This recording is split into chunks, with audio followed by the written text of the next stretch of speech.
Once you start doing things in a small group, it can expand into larger groups in the community, and that's really what you want to do is build things. And some things you build slowly, some things you build with haste. Usually the things you build slowly last longer. Yeah, Right. I think that's right. Well, very Yep. good.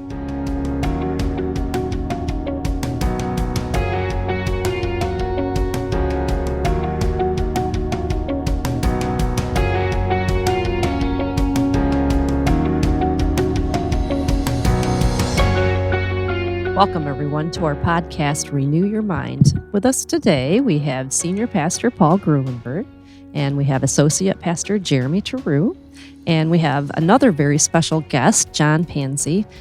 He's a member of a number of small groups, and so we asked him on here to kind of give us an update on these different small groups that we've been talking about these last couple of weeks. So even though I told everybody your name, John, why don't you introduce yourself and what you do and what small groups you're in? Okay. My name's John Panci. Been participating here at Gaylord Methodist Church for several years. We officially joined last year, but we've been involved, my wife and I have been involved in different groups prior to officially, joining the church. I'm retired now, and my the last job that I had here in Gaylord was with the Otsego County Commission on Aging. I was in the advocacy department there, working with seniors for things like Social Security, Medicare, Medicaid, that sort of thing. Great. So, important. always been interested in community involvement and public service. Okay. That's just been who I am. So Good. All right. How long have you lived in Gaylord, just out of curiosity? I moved up here in 2008 from Okay. downstate. All right. So, and Ellie had already lived here she's been here for 30 years. Okay. But we met through our work. It was a statewide organization, and then after we got married, I wound up moving up here. Okay. So, Oh, interesting. All right. So I asked John before we started. He is going to talk from a perspective of a member of a small group, and he is going to tell us how many small groups he's in, and kind of just give us an update. And we're also interested in. I don't know, we'll just ask you questions, but we're interested in your, what you get out of each small group, so to say, and what others do. Yeah. I think the biggest thing, I am in 5 different GMC small groups, and then I'll talk about another group after that. Okay. But I think the biggest thing with small groups, the first thing I always think about is fellowship. That is just a key piece. It's getting to know who your Gaylord Methodist Church neighbor is, and then that can once you start doing things in a small group, it can expand into larger groups in the community where you can get out and start to mix with other folks and maybe bring some people to GMC that way. So the first group that I'll talk about is our Thursday morning men's group. We meet twice a month. It's the second and fourth Thursdays of the month from 10:30 to noon. And it's just a group of 5-6 guys. And it's a time for confidential sharing. We usually, we start by we're reading a book, and we just take a chapter or two, and they're very short chapters. And so it's just some discussion questions to get us going, and we simply share our feelings with what's going on. What? Men share their feelings? Oh my gosh, yeah. You're taken aback, I know. But really, that's what we do. We talk about our life experiences, how we grew in our community life, in our faith life. And the thing that's great about it, again, it's confidential. So whatever is said there stays there, and it's very easy then to help everyone open up to share and get your feelings out. And now, John, I'm going to ask real quick, because I know you can really stream of thought type of person, and you're good at it. With the sharing, did it happen right away, or did it take time to build the trust level to get to a place? Because guys don't share so easily. Mm-hmm. That's a great question. And the answer is it takes a little bit of time to get the wheels engaged, the cogs engaged, and the wheels to turn the wheels. Not just when you meet, but over the period of maybe a couple of months before the sharing started to get deeper. I would say that's very true. Yeah. Okay. It's a situation, again, where you meet somebody and you kind of have to feel everybody out. Mm-hmm. Yeah. Get the lay of the land. People's personalities kind of get used to that. And so earlier on, maybe a little more sharing about what we're doing, what the day's like, and who's our family members are, and that sort of a thing. And then the dreaded F word, feelings. Oh, I thought we were going somewhere else. Pastor Paul likes to leave you hanging there. So, yeah. And then we get to talk about our feelings and our feelings in faith. And that is just really a good thing. And it's sort of I don't want to say it's a warm way to do it. It just, we warm up to each other, and then to share, it's much easier to just open up at that point in time. Yeah. And again, there's that feeling of we're a small group, what's said here stays here, but it's really worth the share. And everybody, I think, feels so much better when we've hit noon. That's just, and of course, sometimes we spill over past noon. Yeah. And I was just going to say that's a good time length too. It's not an hour, but it's a little bit more. And yeah. So this would be just guys, and what I would akin to a band meeting. A band meeting. Yeah, sharing your feelings, sharing your relationship with Christ, spurring one another on. Okay. Yep. Good summation. Good summation. There's Wesley. But it's okay to kind of observe for a while until one is comfortable, correct? Yep. Okay. Yeah. There is absolutely no pressure to make anyone talk. We don't even, when we get together, Barry Sweet is the leader of our group, who got the group started. And so we met at his house the first time. And so we don't push, so we're going to meet at your house. We don't even do that. It's just like, who would like to host the next meeting? And so an example of kind of like warming things up would be maybe somebody doesn't say, I'll host the meeting, right away. Yeah. Maybe it's after they've been to 4 or 5 meetings before they get comfortable. Sure. And that's fine. It's just not a big deal. And everybody pitches in. So Any big memory from something really cool that happened or wonderful or? I think the sharing of a very personal story, and there's been several of us who have done that. And it's it was a very personal story, and a few tears shed even. But it was a chance for, it was like an unburdening. Yeah, I really think that's probably the best way to say it. Yeah. And even though everybody maybe didn't know everybody super deeply at that point in time, that is when you share a story like that, it really opens up the relationship to other people because everybody has a story they'd like to unburden from their past, from a bad relationship with a person or, a tragic event in your life. And so when that opportunity occurred, it really gave everybody else the freedom to say, geez, I could share a story too. Yeah. And that's how you really get to know people. Yeah. Growing up, I've always said, I could count the number of really true friends on one hand, maybe going to start a second hand. Yeah. And part of that is because when you start out, whether it's like your high school friend or your college friends, you've been through relationships with somebody during a very pivotal point in their life. You're changing when you're in high school. You're really changing when you get to college, that sort of a thing. Well, then after that, you get a job, you go to work, you change jobs, and the opportunity to meet people on a deeper level.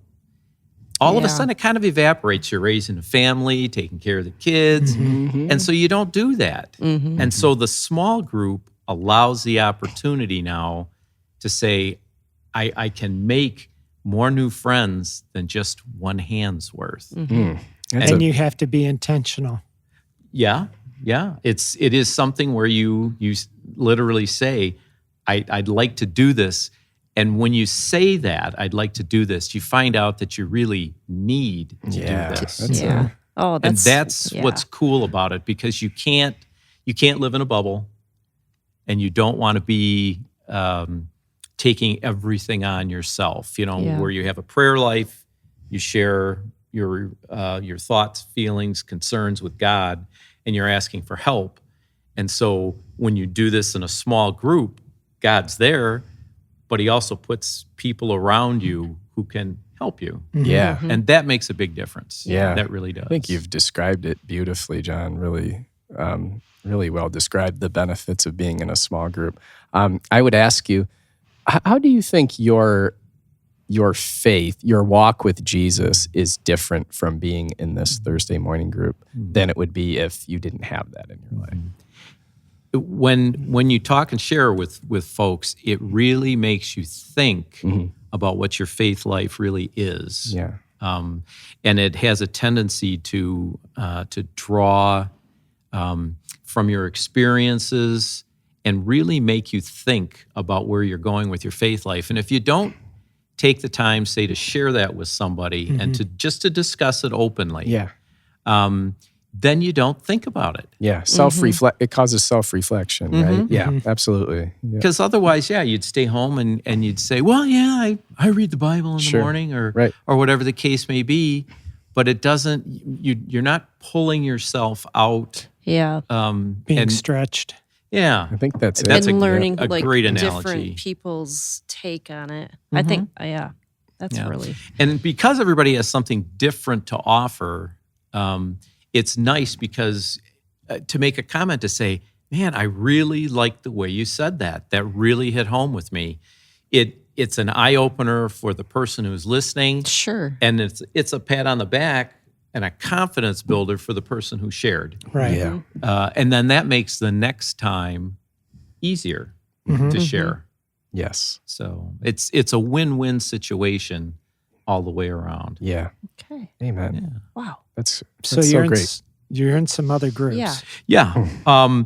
I also, due to my love of pinochle, I'm in the Tuesday afternoon pinochle sharing group. And so it's always like wanted to learn pinochle. I shouldn't have said that. I'll teach you. Don't worry about it. So we get together on Tuesday afternoons twice a month again, and I believe it's the first and third Tuesdays of the month, and it's from like 2 to 4. And so we get together. We usually share a Bible verse, discuss it, get our feelings out a little bit about that, and it's something to kind of pique our curiosity and get our thoughts on some faith-filled ideas. And it's not an hour-long Bible study and then we play cards. It's a simple thought. Sometimes it's 10 minutes we talk, sometimes 15. Devotional type thing. And discussion. Yeah. And then we go ahead and play cards. And it's the social event is huge because, and again, it's with people because the church has so many members. I typically go to the 10:45 service on Sunday, and we've got members that go to the 8 o'clock, the 9 o'clock service on Sundays. Right. So I don't get to see those folks very much. So again, it's a chance to mix and share. And it's because it's pinochle, it's lighthearted, it's fun. Everybody jokes and kids. But then every once in a while, again, even while you're playing cards, what do? You start sharing a story with somebody about something. And so one way or another, you're pulling things from each person. Yeah. Again, it's a sharing and it's a community building, piece, as well as a little touch of faith in there, A little touch. as well. So for someone maybe who's not into, I can't do a full-blown Bible study or something like that, there are other options. There's different things to do. Okay. So, all right. What else is on your list? hey, we also are involved with Diners Club. And so, again, it's small group, either 6 or 8 people. There's usually 3 couples on the list, and then we're asked to invite a 4th couple. And So that's you and Ellie. Yes, my wife and I both. Ellie and I. Does Ellie play pinochle? She does not. I've taught her how to play, but she hasn't jumped into the group yet. So she wants her confidence level up a little bit. So, but I'm working on it. Training her. I'm working on it. So, yeah. But so for our Diners Club, it's just we meet, and you can meet at your own home. And everybody, the person who's hosting usually does the main course, and everybody else brings a side dish. Nice. That's sort of a thing. Oh, And cool. for someone who doesn't want the pressure of saying, I've got a host, and that means I got to clean my house, I got to plan something. You can meet at a restaurant. That's another option, and everybody just meets there. And, And so again, the idea is it's easy, it's lighthearted, but you get to know a variety of people. And again, it's really good for mixing between the 9 o'clock and 10:45 services. That's a plus, because again, you want to try and mix with as many people as you can and not miss half of the congregation. Yeah. So That's right. and again, it's fun. And man, people tell stories. If you really want to get to know people, you do it over food. That's, Right. I think that's right. because everybody's got a great story to share. So, the next group is the Methodist Players Theater Group. Okay. And this is something that's brand new, that's just getting off the ground. I've got 4 or 5 people who have told me they're interested. We haven't launched anything at this point in time, but it's a chance. Former churches, and I told a story before I even got started. I have a twin brother, and growing up, we used to write skits, perform skits. We would ham things up and just have a good time with it. And it was outgoing fun is really what it boiled down to. So the last, every church I've ever been involved in, I've done something where we've gotten up, either done a dramatic reading or I think that's acted so out fun. a scene from what the sermon is going to be that day, even in costume sometimes, that sort of thing. And so again, this is just another opportunity for people who have a gift to get up and talk, and they're not bashful, they're not shy. And it gives everybody a chance to perform in some way or shape, and that's a good thing, because when you're up there and people out in the audience look up and say, "I know that guy, I know that gal," they're just one of the community. It puts everybody at ease, and it's not a big thing. And then for other people, hopefully they see you up there and they say, geez, I could do that too. Right. And ministry comes in all different forms. Jesus told stories as a means of relaying some important point or aspect of being a follower. And so to do that, I think sometimes we cut ourselves off from an avenue for God to make a point in people's lives. If you're dramatic about something, and it doesn't have to be off the charts dramatic, but if you're able to put a little pizzazz into something, sometimes it's a little lighthearted and it gets people perked up. And sometimes it can be like if you're doing, a reenactment of a Bible segment or something like that, one of the Bible stories, it can be heavy too. Yeah.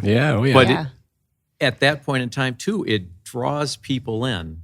And again, because they're familiar with the place, the people, the story, it really gets them thinking. And so it's another way to present your faith, your beliefs, and make people reflect again. and it's all done with people from the Yeah. church. That's so So- cool. Then you go on the road, and all of a sudden, New York. Well, I'll see if I can get my car repaired so I can hit the road. Maybe buy an old bus and get There it you go. refitted. There you go. Oh, there's one on the corner up there. Oh, that's right. I've seen Oh, that. that's food truck. Probably the last one, and again, I've been involved here for 4-ish years, something like that.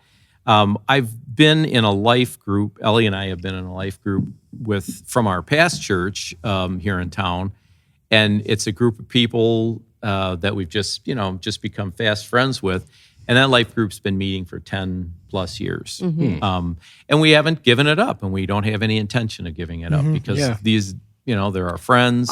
Why do you call it a life group? I think part of it is sometimes when you say the words Bible study, sometimes that it puts people off. They it's like they go like, oh, I got to read the Bible, and they make such a big deal out of it. And so really what it is, it's a life group. We simply share what's happening in our lives. We do it. Sometimes we will read the Bible and just take segments and talk about it. Sometimes we read a book, and it's usually a faith-based book, and then we'll discuss that. Or else we'll do a video series like we watched The Chosen. Okay. I think we saw the first 3 seasons, and we just discussed them afterwards. And so again, it makes it simple. By saying life group and just sharing life, I think it's a little less threatening. No, thank you for explaining that, because So- I didn't really know what you meant when you said that. So thank you. Yeah. And it's very creative to use The Chosen. Do you look at what the Bible has to say regarding the episode you watched?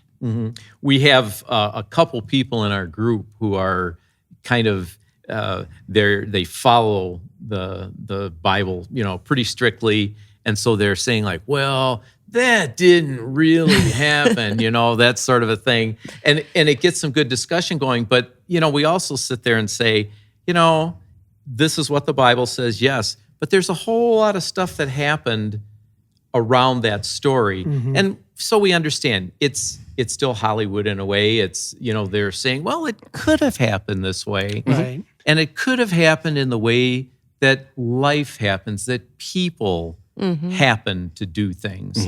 And that's really kind of what The Chosen is all about. It's taking people's lives and saying like, well, yeah, it could have branched out this way, could have branched out that way, but they stick to the main theme. And I think that's, probably the important But good part. discussion about it. So what a great way to Yeah. do it. Yeah. That's good. That's Yeah. So, these are 6 examples of things that I do, a couple of them on my own, 4 of them with Ellie. And so it's just an opportunity to get involved in the community. And I can't recommend a small group enough because that's really what gets you going to understand. Did you miss one? I did. I have 5. I'm sorry. Yeah. I forgot. I'm on the SPRC committee, the Staff Okay, got Personnel it. Personnel Staff Relations, Yes. Parish Relations Committee. Thank you. And so it's a small group. It's not what I would call a conventional small group. It's committee work for the church. But again, it's getting to be involved more with the pastor, with heads of different committees. Right now, I'm working on helping to update the policy manual, in particular with the changeover from United Methodist to Gaylord Methodist. We really need to have that updated. Yeah. And we're talking about, staff evaluations, different things like that. It's a way to get involved on a different level. It's not studying something, but it's really getting to know people in the church on their personal level. Yeah. And again, when you're on a committee like this, we're always splitting into teams to do this project or that project. And so you get an opportunity to work with different people that, again, you wouldn't have done something with. Yeah. But it's to help strengthen the church, the community of the church. And that's the main goal. So that's that is a good thing, and it allows me to use. Throughout my work career, I've been in management positions. I've interviewed people. I've updated policy manuals. I've done different things like that. So it's a chance for me to use some of my skills that I've acquired over my life and give back to the church community. Yeah, absolutely. Great. Very good. Okay, now I have 6. Good job. Okay. All right. Wow, that you just wrapped everything up so well. I mean, and you're I don't know, you just explained things so well, and just different ways to learn about one another in the church. So, And what's interesting to me is some of those, like the group that you meet with on Thursday, that's a very personal group. And yet you've got a pinochle group on Tuesdays that is really an on-ramp to bring people into the church. That wouldn't, you meet in people's homes, right, for that? Yeah. So you're meeting in people's homes, but you've got a distinctly Christian beginning to it. And that just begins to influence people too, as well. And very non-threatening. Yeah. I mean, everybody goes, "Oh, really? The main reason we're here is to play cards and Get socialize." the cards out. But it's a soft opening, Sure. and a relaxed opening, and then things go from there. Yeah. And that's really what you want to do is build things, and some things you build slowly, some things you build with haste. Usually the things you build slowly last longer. Yeah. Right. I think that's right. Well, very Yep. good. Well, thank you, John, for joining us. Thanks, We John. really You're welcome. appreciate it. This was fun. Thank you. Thank you. We come to you from the Gaylord Methodist Church, and we have 2 services on Sunday. We have a 9 a.m. service, and which is traditional, and a 10:45 contemporary service. We also have on Wednesdays, every second and fourth Wednesday, Encountering God series, Encountering God service. Yeah. So we'd love to have you join us in person, but if you can't, you can view us on Facebook or YouTube. And if you have any questions, just Google us or call the office at 989-732-5380. Thanks everybody for joining us. Thanks again, John. Thanks, John. Thanks, You're John. welcome. Thank you.